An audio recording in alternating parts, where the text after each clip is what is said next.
प्रति शनिवार श्री शनिदेव के इस विशेष मंत्र के जाप से यश, सुख, समृद्धि, कीर्ति, पराक्रम, वैभव, सफलता और अपार धन धान्य के साथ प्रगति के द्वार भी खुलते हैं। तो चलिए कम से कम एक माला यानी 108 बार इसका जाप करते हैं। ओम नीलांजन समाभासं रविपुत्रं यमाग्रजं छायामार्तण्ड सम्भूतं तं नमामि शनैश्चरम्। ओम नीलांजन समाभासं रविपुत्रं यमाग्रजं छायामार्तण्ड सम्भूतं तं नमामि शनैश्चरम्। ओम नीलांजन समाभासं रविपुत्रं यमाग्रजं छायामार्तण्ड सम्भूतं तं नमामि शनैश्चरम्। ओम नीलांजन समाभासं रविपुत्रं यमाग्रजं छायामार्तण्ड सम्भूतं तं नमामि शनैश्चरम्। ओम नीलांजन समाभासं रविपुत्रं यमाग्रजं छायामार्तण्ड सम्भूतं तं नमामि शनैश्चरम्। ओम नीलांजन समाभासं रविपुत्रं यमाग्रजं छायामार्तण्ड सम्भूतं तं नमामि शनैश्चरम्। ओम नीलांजन समाभासं रविपुत्रं यमाग्रजं छायामार्तण्ड सम्भूतं तं नमामि शनैश्चरम्। ओम नीलांजन समाभासं रविपुत्रं यमाग्रजं छायामार्तण्ड सम्भूतं तं नमामि शनैश्चरम्। ओम नीलांजन समाभासं रविपुत्रं यमाग्रजं छायामार्तण्ड सम्भूतं तं नमामि शनैश्चरम्। ओम नीलांजन समाभासं रविपुत्रं यमाग्रजं छायामार्तण्ड सम्भूतं तं नमामि शनैश्चरम्। ओम नीलांजन समाभासं रविपुत्रं यमाग्रजं छायामार्तण्ड सम्भूतं तं नमामि शनैश्चरम्। ओम नीलांजन समाभासं रविपुत्रं यमाग्रजं छायामार्तण्ड सम्भूतं तं नमामि शनैश्चरम्। ओम नीलांजन समाभासं रविपुत्रं यमाग्रजं छायामार्तण्ड सम्भूतं तं नमामि शनैश्चरम्। ओम नीलांजन समाभासं रविपुत्रं यमाग्रजं छायामार्तण्ड सम्भूतं तं नमामि शनैश्चरम्। ओम नीलांजन समाभासं रविपुत्रं यमाग्रजं छायामार्तण्ड सम्भूतं तं नमामि शनैश्चरम्। ओम नीलांजन समाभासं रविपुत्रं यमाग्रजं छायामार्तण्ड सम्भूतं तं नमामि शनैश्चरम्। ओम नीलांजन समाभासं रविपुत्रं यमाग्रजं छायामार्तण्ड सम्भूतं तं नमामि शनैश्चरम्। ओम नीलांजन समाभासं रविपुत्रं यमाग्रजं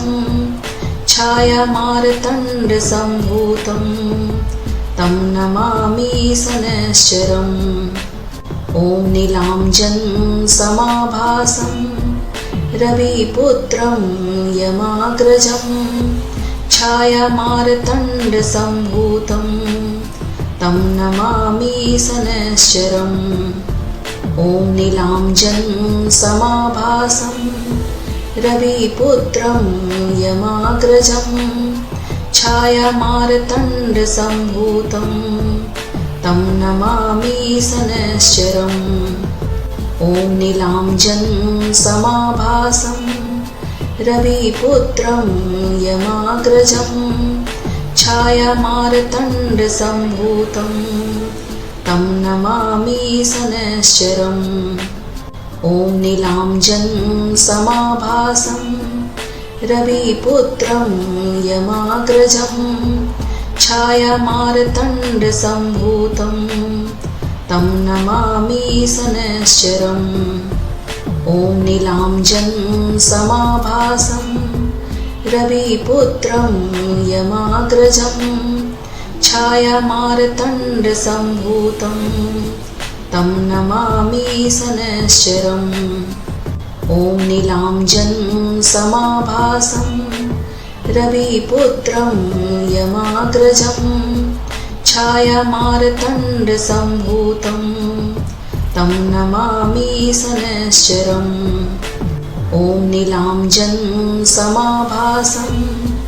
रविपुत्रं यमाग्रजं छायामार्तण्डसम्भूतं तं नमामि शनैश्चरम् ॐ नीलाञ्जनं समाभासं रविपुत्रं यमाग्रजं छायामार्तण्डसम्भूतं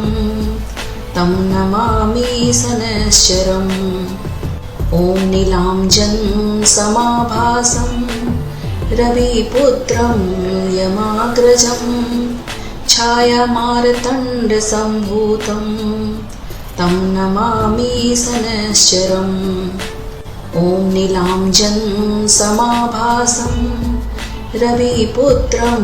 यमाग्रजं छायामार्तण्डसम्भूतं तं नमामि शनैश्चरम् ॐ नीलाञ्जनं समाभासं रविपुत्रं यमाग्रजं छायामार्तण्डसम्भूतं तं नमामि शनैश्चरम् ॐ नीलाञ्जनं समाभासं रविपुत्रं यमाग्रजं छायामार्तण्डसम्भूतं तं नमामि शनैश्चरम् ॐ नीलाञ्जनं समाभासं रविपुत्रं यमाग्रजं छायामार्तण्डसम्भूतं तं नमामि शनैश्चरम् ॐ नीलाञ्जनं समाभासं रविपुत्रं यमाग्रजं छायामार्तण्डसम्भूतं तं नमामि शनैश्चरम् ॐ नीलाञ्जनं समाभासं रविपुत्रं यमाग्रजं छायामार्तण्डसम्भूतं तं नमामि शनैश्चरम् ॐ नीलाञ्जनं समाभासं रविपुत्रं यमाग्रजं छायामार्तण्डसम्भूतं तं नमामि शनैश्चरम् ॐ नीलाञ्जनं समाभासं रविपुत्रं यमाग्रजं छायामार्तण्डसम्भूतं तं नमामि शनैश्चरम् ॐ नीलाञ्जनं समाभासं रविपुत्रं यमाग्रजं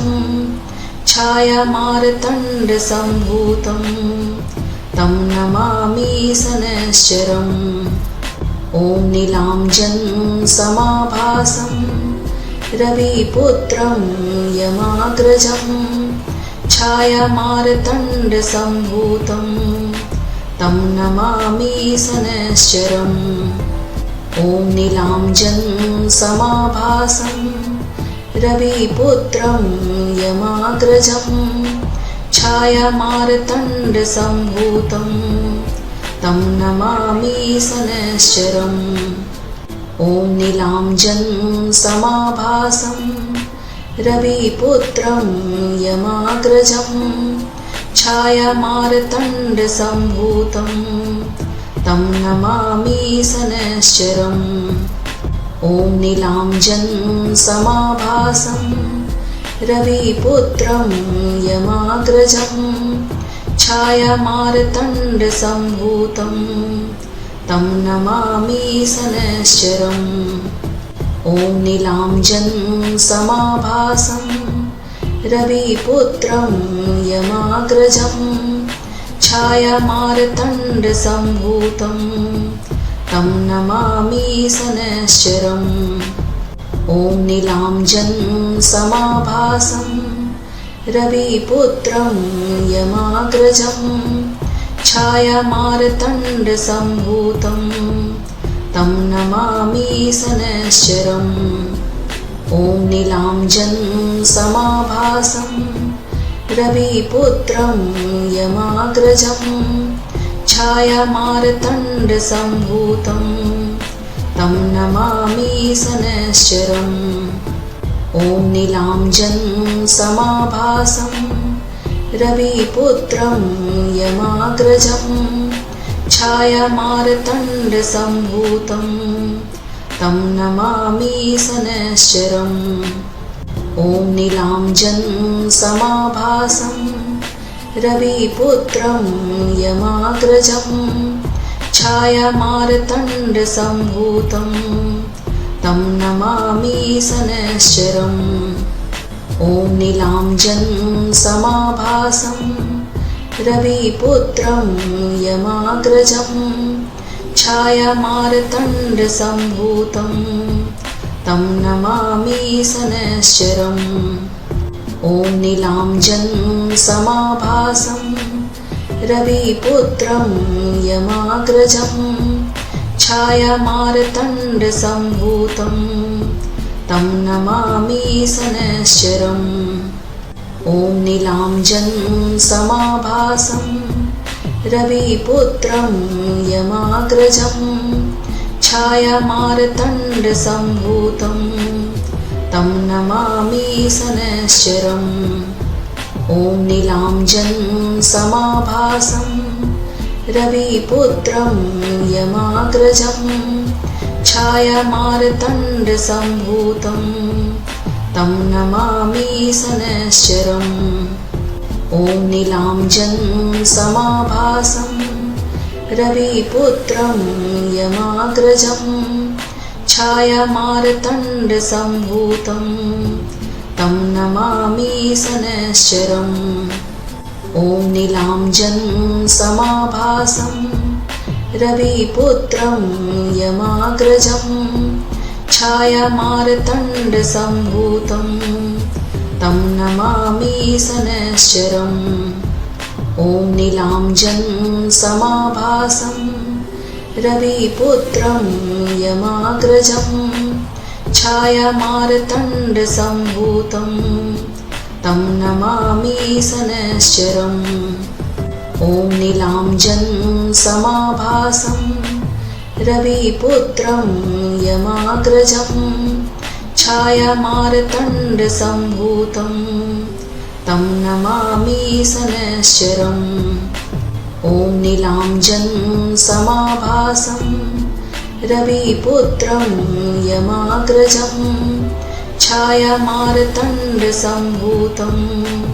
तं नमामि शनैश्चरम् ॐ नीलाञ्जन समाभासं रविपुत्रं यमाग्रजं छायामार्तण्डसम्भूतं तं नमामि शनैश्चरम् ॐ नीलाञ्जन समाभासं रविपुत्रं यमाग्रजं छायामार्तण्डसम्भूतं तं नमामि शनैश्चरम् ॐ नीलाञ्जन समाभासं रविपुत्रं यमाग्रजं छायामार्तण्डसम्भूतं तं नमामि शनैश्चरम् ॐ नीलाञ्जन समाभासं रविपुत्रं यमाग्रजं छायामार्तण्डसम्भूतं तं नमामि शनैश्चरम् ॐ नीलाञ्जन समाभासं रविपुत्रं यमाग्रजं छायामार्तण्डसम्भूतं तं नमामि शनैश्चरम् ॐ नीलाञ्जन समाभासं रविपुत्रं यमाग्रजं छायामार्तण्डसम्भूतं तं नमामि शनैश्चरम् ॐ नीलाञ्जन समाभासं रविपुत्रं यमाग्रजं छायामार्तण्डसम्भूतं तं नमामि शनैश्चरम् ॐ नीलाञ्जन समाभासं रविपुत्रं यमाग्रजं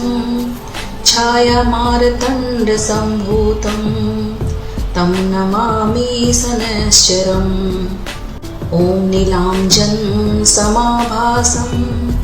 रविपुत्रं यमाग्रजं छायामार्तण्डसम्भूतं तं नमामि शनैश्चरम् ॐ नीलाञ्जन समाभासं रविपुत्रं यमाग्रजं छायामार्तण्डसम्भूतं तं नमामि शनैश्चरम् ॐ नीलाञ्जन समाभासं रविपुत्रं यमाग्रजं छायामार्तण्डसम्भूतं तं नमामि शनैश्चरम् ॐ नीलाञ्जन समाभासं रविपुत्रं यमाग्रजं छायामार्तण्डसम्भूतं तं नमामि शनैश्चरम् ॐ नीलाञ्जन समाभासं रविपुत्रं यमाग्रजं छायामार्तण्डसम्भूतं तं नमामि शनैश्चरम् ॐ नीलाञ्जन समाभासं रविपुत्रं यमाग्रजं छायामार्तण्डसम्भूतं तं नमामि शनैश्चरम् ॐ नीलाञ्जन समाभासं रविपुत्रं यमाग्रजं छायामार्तण्डसम्भूतं तं नमामि शनैश्चरम् ॐ नीलाञ्जन समाभासं रविपुत्रं यमाग्रजं छायामार्तण्डसम्भूतं तं नमामि शनैश्चरम् ॐ नीलाञ्जन समाभासं रविपुत्रं यमाग्रजं छायामार्तण्डसम्भूतं तं नमामि शनैश्चरम् ॐ नीलाञ्जन समाभासं रविपुत्रं यमाग्रजं छायामार्तण्डसम्भूतं तं नमामि शनैश्चरम् ॐ नीलाञ्जन समाभासं रविपुत्रं यमाग्रजं छायामार्तण्डसम्भूतं तं नमामि शनैश्चरम् ॐ नीलाञ्जन समाभासं रविपुत्रं यमाग्रजं छायामार्तण्डसम्भूतं तं नमामि शनैश्चरम् ॐ नीलाञ्जन समाभासं रविपुत्रं यमाग्रजं छायामार्तण्डसम्भूतं तं नमामि शनैश्चरम् ॐ नीलाञ्जनसमाभासं रविपुत्रं यमाग्रजं छायामार्तण्डसम्भूतं तं नमामि शनैश्चरम् ॐ नीलाञ्जनसमाभासं रविपुत्रं यमाग्रजं छायामार्तण्डसम्भूतं तं नमामि शनैश्चरम् ॐ नीलाञ्जनसमाभासं रविपुत्रं यमाग्रजं छायामार्तण्डसम्भूतं तं नमामि शनैश्चरम् ॐ नीलाञ्जनसमाभासं रविपुत्रं यमाग्रजं छायामार्तण्डसम्भूतं तं नमामि शनैश्चरम् ॐ नीलाञ्जनसमाभासं रविपुत्रं यमाग्रजं छायामार्तण्डसम्भूतं तं नमामि शनैश्चरम् ॐ नीलाञ्जनसमाभासं रविपुत्रं यमाग्रजं छायामार्तण्डसम्भूतं तं नमामि शनैश्चरम् ॐ नीलाञ्जनसमाभासं रविपुत्रं यमाग्रजं छायामार्तण्डसम्भूतं तं नमामि शनैश्चरम् ॐ नीलाञ्जनसमाभासं रविपुत्रं यमाग्रजं छायामार्तण्डसम्भूतं तं नमामि शनैश्चरम् ॐ नीलाञ्जनसमाभासं रविपुत्रं यमाग्रजं छायामार्तण्डसम्भूतं तं नमामि शनैश्चरम् ॐ नीलाञ्जनसमाभासं रविपुत्रं यमाग्रजं छायामार्तण्डसम्भूतं तं नमामि शनैश्चरम् ॐ नीलाञ्जनसमाभासं रविपुत्रं यमाग्रजं छायामार्तण्डसम्भूतं तं नमामि शनैश्चरम् ॐ नीलाञ्जनसमाभासं रविपुत्रं यमाग्रजं छायामार्तण्डसम्भूतं तं नमामि शनैश्चरम् ॐ नीलाञ्जनसमाभासं रविपुत्रं यमाग्रजं छायामार्तण्डसम्भूतं तं नमामि शनैश्चरम् ॐ नीलाञ्जनसमाभासं रविपुत्रं यमाग्रजं छायामार्तण्डसम्भूतं तं नमामि शनैश्चरम् ॐ नीलाञ्जनसमाभासं रविपुत्रं यमाग्रजं छायामार्तण्डसम्भूतं तं नमामि शनैश्चरम् ॐ नीलाञ्जनसमाभासं रविपुत्रं यमाग्रजं छायामार्तण्डसम्भूतं तं नमामि शनैश्चरम् ॐ नीलाञ्जनसमाभासं रविपुत्रं यमाग्रजं छायामार्तण्डसम्भूतं तं नमामि शनैश्चरम् ॐ नीलाञ्जनसमाभासं रविपुत्रं यमाग्रजं